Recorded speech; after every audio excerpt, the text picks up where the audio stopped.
600 ବର୍ଷ ତଳେ କାଗଜ କଲମର ଉଦ୍ଭାବନ ହେଇନଥିଲା ସେ ଲେଖିଦେଇଛନ୍ତି।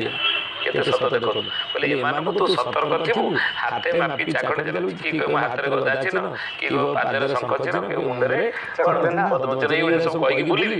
ତ ଏମାନଙ୍କୁ ହାତେ ମାପିବୁ ଚାକଟି ଦେବୁ, ତାଙ୍କ ପାଖ ପଶିବୁ ନାହିଁ। ଆମେ ଯଦି ନିଆଁଟା ଜଳୁଛି ଆମେ ପତକ ସେଠିକି ଯିବି ପଡ଼ିକି ମଲେ ଦୋଷଟା। ଏଇ ହେଲା କଥା।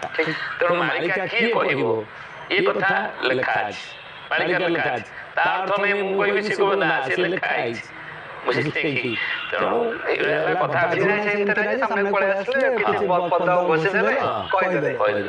କୋଉ ମାଳିକାରେ ଲେଖା ହେଇଥିବ କହିବାକୁ ପଡ଼ିବ ନା।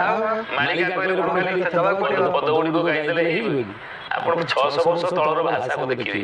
ତାପରେ ଆମେ ଏଇଟାକୁ ମଧ୍ୟ ଆଜି ସ୍ୱୀକାର କରିବା ଯେ ଅନେକ କହୁଛନ୍ତି ମାଳିକା ପ୍ରାକ୍ଷିପ୍ତ ହେଇଛି। এটা ମଧ୍ୟ ଅସ୍ୱୀକାର କରାଯାଇପାରେ, ମାଳିକା ପ୍ରାକ୍ଷିପ୍ତ ହେଇଛି। କାରଣ ସେ ସମୟରେ 600 ବର୍ଷ ତଳେ ତାଳପତ୍ର ପୋଥି କୋଉଠି ଉଇ ଖାଇଯାଇଥିବ, କୋଉଠି ପୁରୁଣା ହେଇକି ଭାଙ୍ଗି ଯାଉଥିବ, ଶିଷ୍ୟ ପ୍ରଶିଷ୍ୟଙ୍କ ମାଧ୍ୟମରେ ଗୁରୁ କିଛି ରଖିଦେଲେ, ତାଙ୍କଠୁ ସିଏ ଉତାରିଦେଲେ, ତାପରେ ତାଙ୍କ ଶିଷ୍ୟ ଉତାରିଲେ।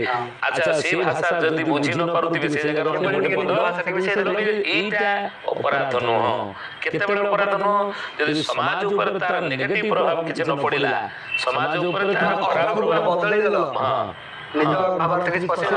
ସମାଜ ଉପରେ ଯଦି ପଜିଟିଭ ପ୍ରଭାବ ପଡୁଛି, ଲୋକ ସମାଜରେ ଲୋକ ଚରିତ୍ର ପରିବର୍ତ୍ତନ ବିଶୃଙ୍ଖଳା ପାଇଁ ଯଦି ପଜିଟିଭ ପ୍ରଭାବ ସହାୟକ ହେଉଛି ତାହେଲେ ତାହା ଗ୍ରହଣୀୟ।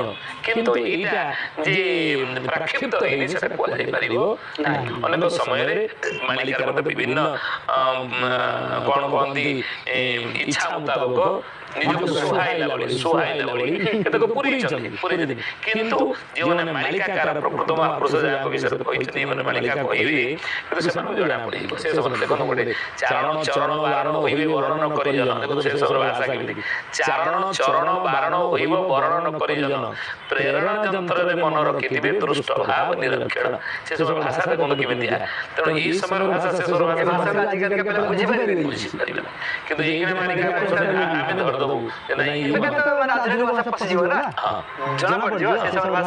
ମାଳିକା।